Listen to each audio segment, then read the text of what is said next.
Well, good morning. Day 5. Well, we lost the sun and we found a squall and a lot of wind. And it's a little wet right now.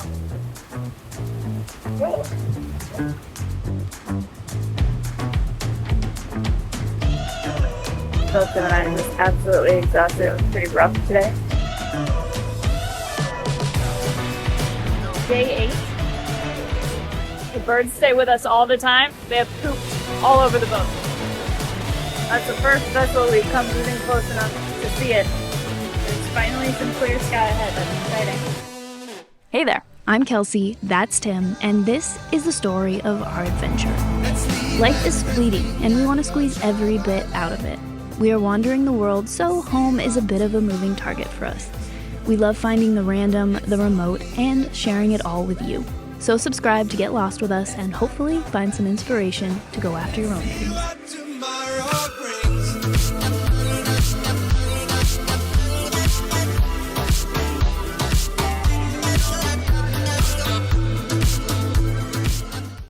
Welcome back. Woo! Let's jump into it. We are crossing the Pacific. It's only day 3 and we've already been battling squalls, shifting winds, and some pretty intense electrical storms. Yes, and if you remember at the end of last episode, we decided last minute to take on some crew for this massive undertaking, and we weren't sure whether that was a good or a bad idea. Yeah, we're new sailors, so we weren't exactly sure what to expect. We only have about 10,000 nautical miles under our belts, and this is a big crossing, so... Alright, I'm about to go down for my nap. It's probably about 8 in the morning, which is the hardest time to go to bed because I've made it, I've stayed awake. The sun comes up and your body is like, oh, I'm awake. But now I gotta try to go to bed, so that's what I'm gonna try to do. There was no wind all last night and still not very much today, so mostly motoring just lightly so we don't use too much fuel. And I think we're getting pretty close to hitting the trade wind, so hopefully we'll be not motoring very often anymore, but I'm going to try to get some sleep. 8 hours later. All right, the end of day 3, starting into night 3, and I think we've made it through the doldrums. We have wind. We're not going quite in the direction that we want to go, but we'll be able to soon. We just have to have wind again. We motored all day pretty much today. Some motor sailing, sometimes we didn't even have the sails up, so happy to have wind again. Settling into the routine.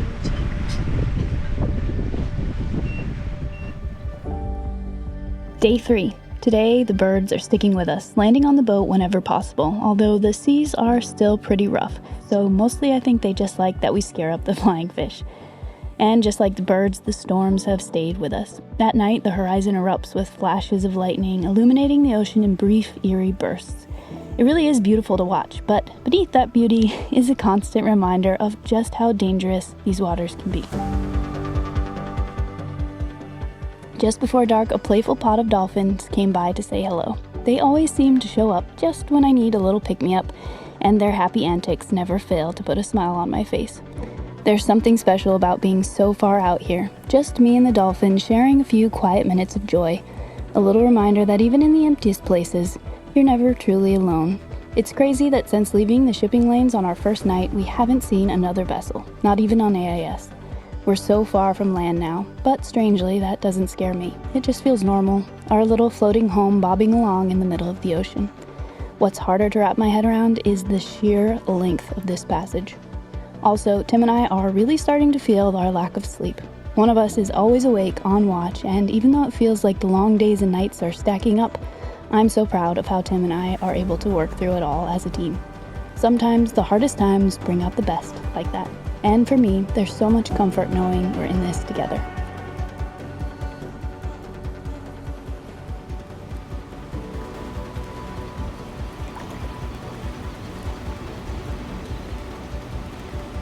Day 4. One word for today. Squalls. From 3 in the morning until well after dark, it felt like we were either caught in, running from, or trying to dodge another squall. Each one dumping buckets of rain and carrying its own crackling charge of electricity. I'm not sure how many times we reefed again, shook them out, and then did it all over again.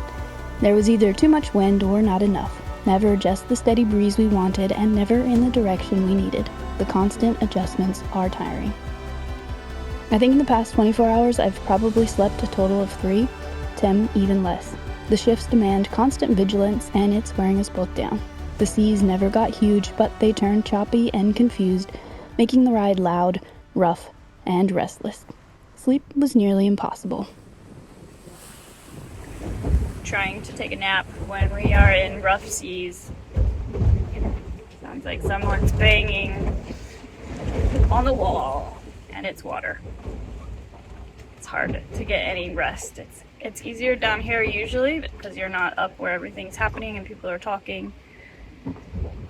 But right now it's really hard. It's also moving a lot more down here. So I'm trying earplugs. Wish me luck. I gotta sleep.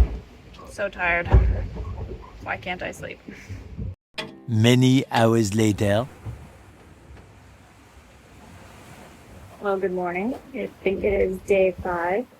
It was very long at night. I think I started at about 3 a.m. and Jim's down getting some rest now, so hopefully he actually sleeps. It's been really hard for any of us to get any sleep because it's just so loud with waves slapping. I don't know if you can hear it. And the wind really picked up last night, so it's died to a nice level now, but I was fighting the wind all night. Reefs in and everything is still overpowering, so tired. But the sun is out, and I don't see any squalls, so maybe we'll have less squalls. Yesterday was just all squalls, and it got exhausting, and it took its toll on us, so hopefully today we can recover and get some rest and feel a little bit more human again. 2 hours later.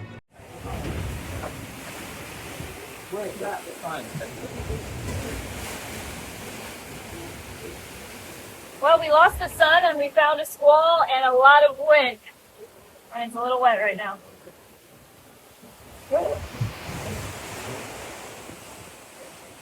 Day 5. We're both feeling beyond exhausted. Tim still hasn't been able to get any real sleep. We've been doing 12-hour shifts with a 4-hour teaching shift in there for both of us. Yesterday, I tried to cover more watch time so he could rest, but even then, he couldn't settle. In conditions like this, it's hard for either of us not to jump up when the other might need help. I just hope Pook reaches a point where she can contribute. We have learned that she certainly doesn't have the experience she claimed. So far, she's just making everything harder. But I have to remind myself she's learning, and hopefully, like our sleep, we'll all find a rhythm soon. Still surrounded by squalls. Looks like it's gonna be a while.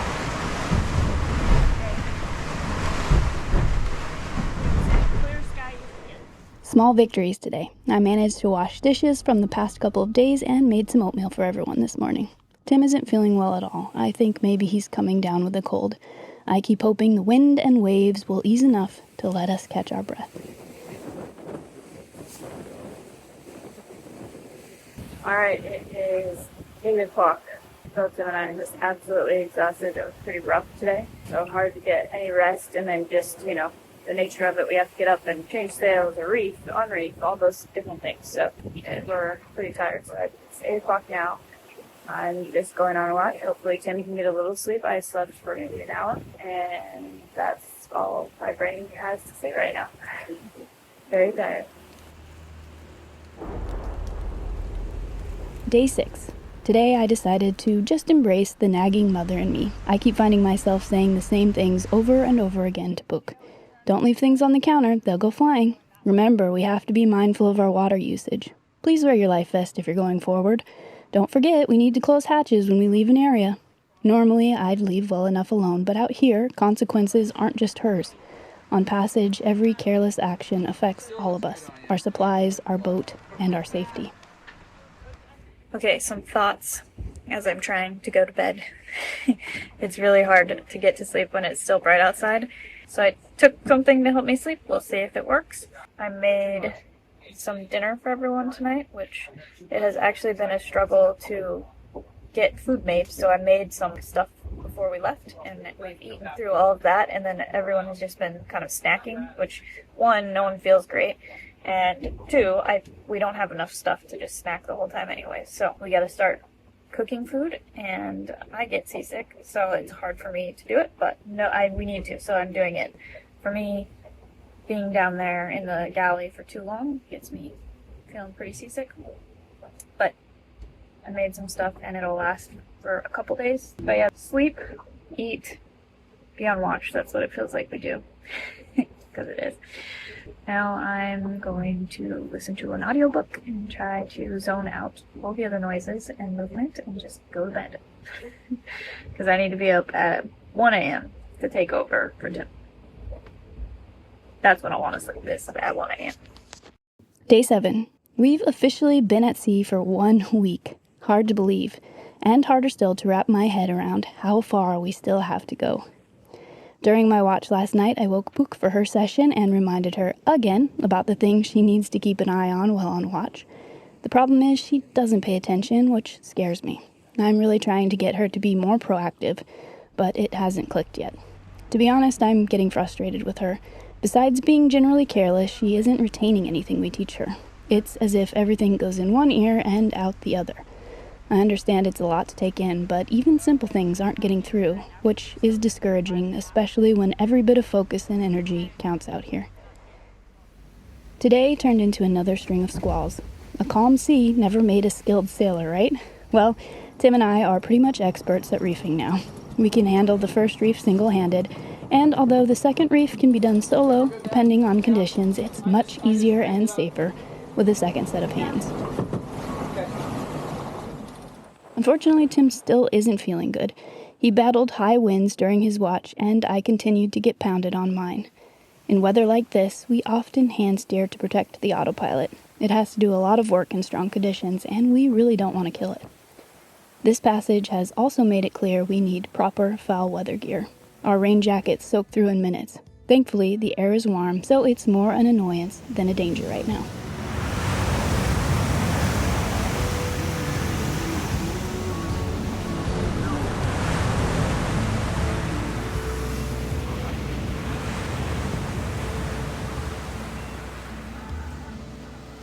That's the first ship we've seen in, I think, 7 days, and it's coming only within 12 miles of us. But hey, something. Day 8. There seem to be more birds every day. They swirl around through the night and into the morning, then vanish by afternoon, only to return at sunset, dipping and diving in the fading light. The boat is already splattered with reminders of their visits. I just hope none of them mistake our wind instrument for a perch. I think I've come down with the same cold Tim had, feeling pretty drained today. Thankfully, I've had audiobooks to keep me company during my watches, which makes the long hours a little easier. The wind has been steady all day and into the night, which is so nice. Tim kindly took some of my watch today so I could rest more, which I really appreciated. We're now just west of the Galapagos. Woo! Alright, I think it's day 8, and we have made it finally as south as we're going to go, and now we're just basically heading west. Out of all the squally weather, pretty much, I'm sure we'll see squalls. Right now we have a pretty decent swell because there was a storm down in like Patagonia area that the swell has come up this way, but we're actually able to kind of surf it right now. So right now it's holding. And I can see some clear blue sky way out there. So hopefully we'll have some clear days coming up, but a lot easier than what we were dealing with. So happy about that. Day 9. For the first time in a long while, I was able to go down to our bed and actually sleep. But I woke up at about midnight to something banging around on deck. Tim couldn't hear it from the helm, and when we turned the deck light on, the shadows really made it look like one of our tramps had halfway ripped off. Tim went up to investigate, and thankfully the tramp was okay. It was just the lid to one of our lockers had come loose, something we thought we had already fixed months ago. Anyway, Tim got it all sorted quickly, and it wasn't anything critical. But everything is always much more intense at night in rough weather when you're tired. My night watch starts at 1 a.m., so technically it's day 9, but barely. Alright, I think that it is night 9, but I'm not exactly sure. Starting my night watch, and it is finally nice, clear skies, so that's cool, and we're going a bit more downwind, so we're not pinching anymore, which is really nice. We're doing 9 knots, so we're flying, which is great. So I'm going to settle in for my night watch. Day 10. Last night we caught some good wind around midnight, and it's carried through into the afternoon. The birds stay with us all the time, and we scare up like flying fish, and then they go after them. They have pooped all over the boat, though. It's pretty gross.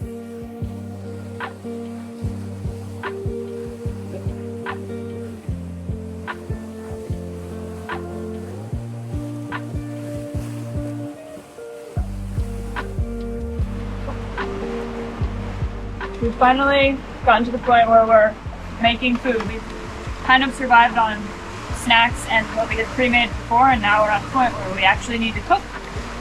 Today wasn't too bad. Chop veggies up here because I get more seasick down there. And yeah, pretty happy to be eating food though.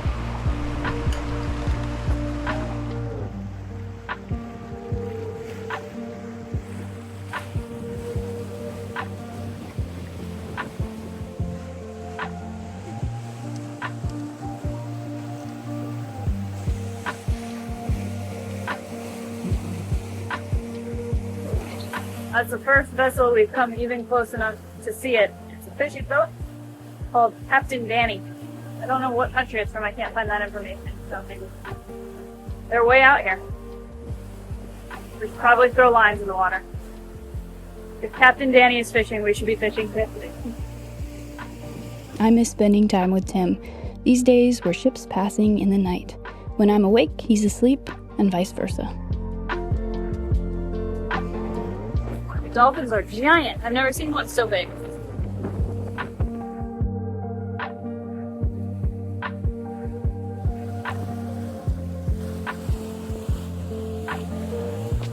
There's finally some clear sky ahead. That's exciting. Feels good.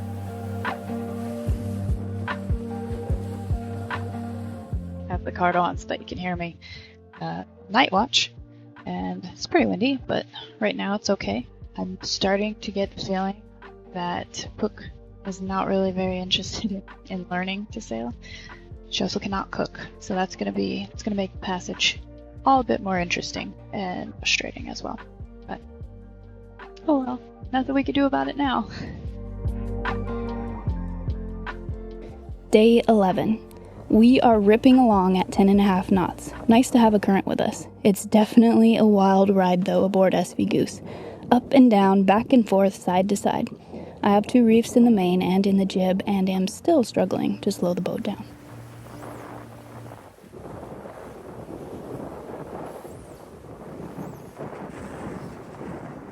Day 12. Sun, wind, and dolphins this morning. It's going to be a good day.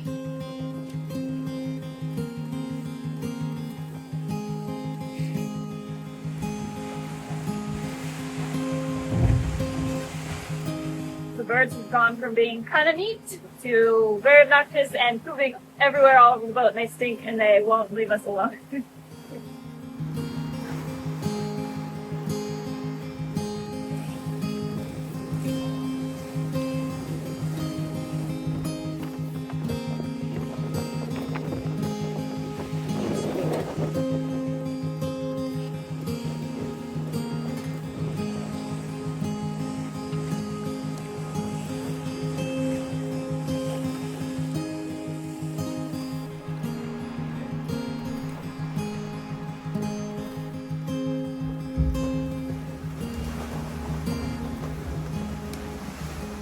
Well, it's the end of my night watch, and I'll watch Puck on her watch, but it was a beautiful night. The temperature is amazing. The wind is good, but not too much, so you're not worried about it.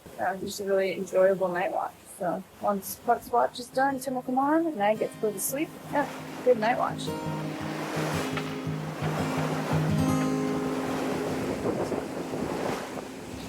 Just saw my first whale. Didn't manage to catch it on camera. Maybe I'll see him again. I'm trying to watch. There's a lot of breaking white water out there, though, so it's hard to pick it out.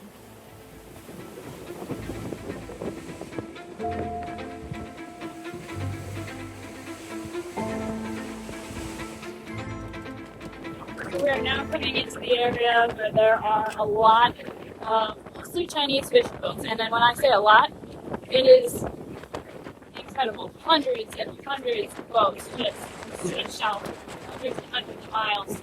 And most of it is pretty terrible. So it's really, really sad. But also, like that boat that we've just seen, no AIS, So you don't know he's there unless you see him. So that's kind of scary, especially at night. So in this area, we're gonna have to be very, very vigilant, especially at night. But yeah, it sucks. They've got a line up the front.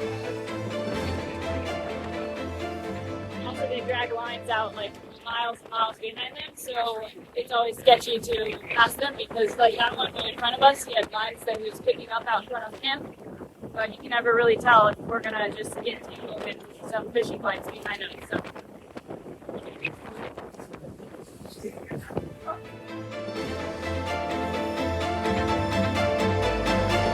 Just to give you a visual of what Kelsey's talking about, this fishing fleet starts in international waters about 12 miles off the coast of Central America and continues across the entire Pacific Ocean.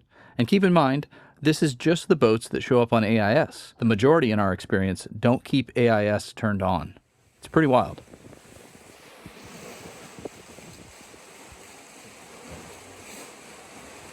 Well, we finally lost our current that was zipping us forward, and we have a little bit of a counter current right now, but we are heading south, hopefully, to the current that will then shoot us west again. So, leaving one, going to another.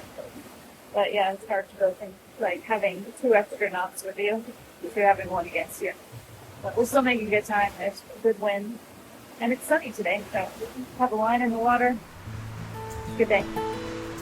We are finally settling into a bit of a rhythm. Tim has been able to sleep more. What a difference the weather makes. When it's nice, watches are so much more enjoyable.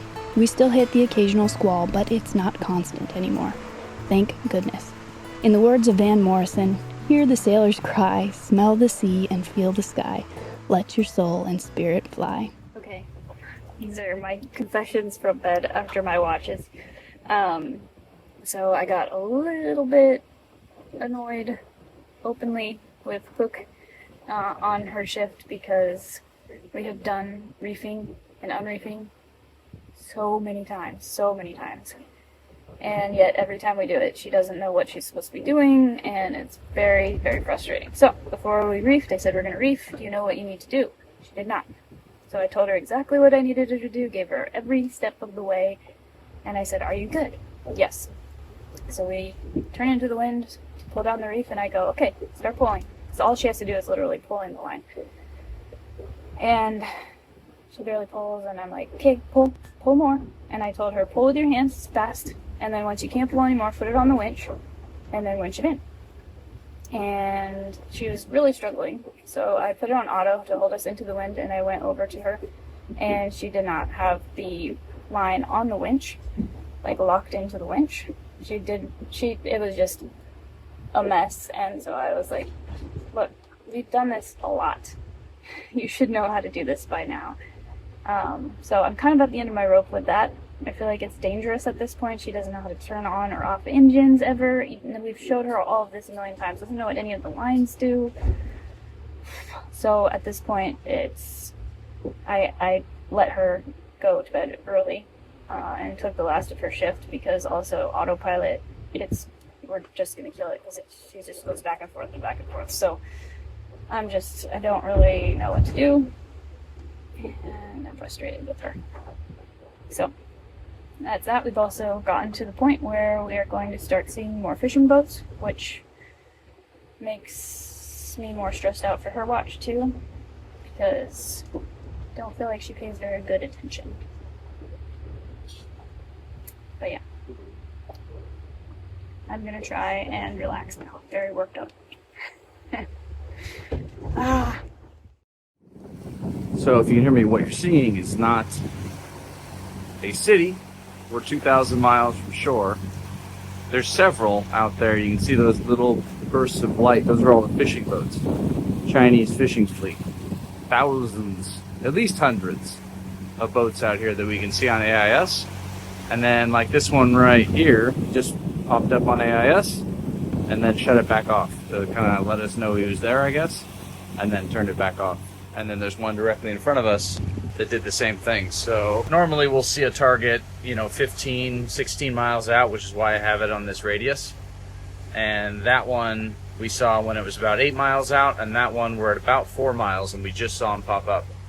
So, interesting.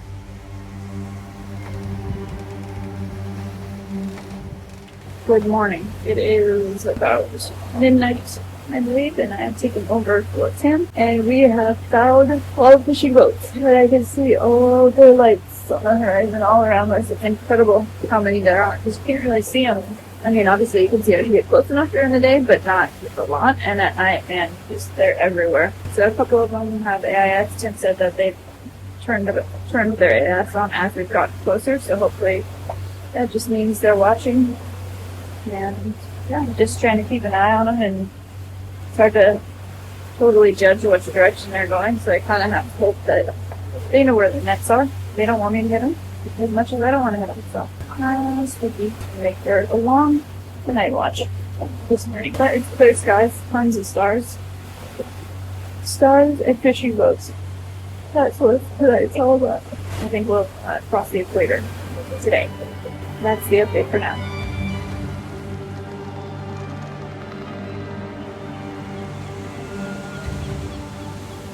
Man, that one is so bright. It's like blinding, and we're about 2 miles from it, but wow, super bright. And I can see on the horizon some smaller ones which are way up there. They don't even show in the radar or AIS if they have AIS at all. But yeah, that one's quite lit up.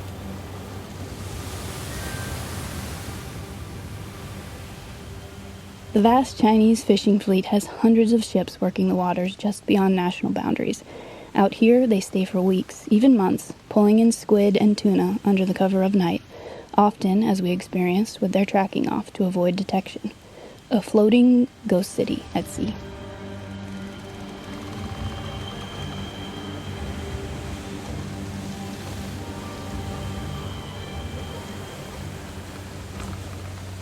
Just like that, lights are off. So they were just doing that so that we could see them, which is actually, I really appreciate that. So good to know they're watching, and as soon as I am now past them, but turning the daylight off.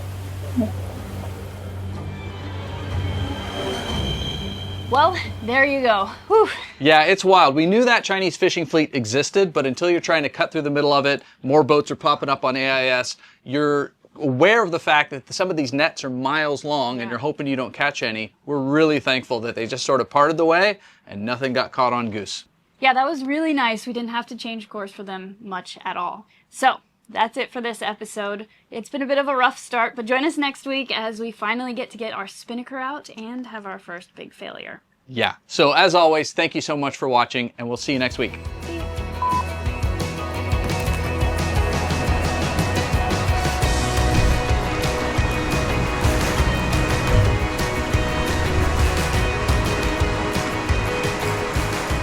There's something I never thought I'd have to say. I had to outlaw meditating on watch. Don't meditate on watch.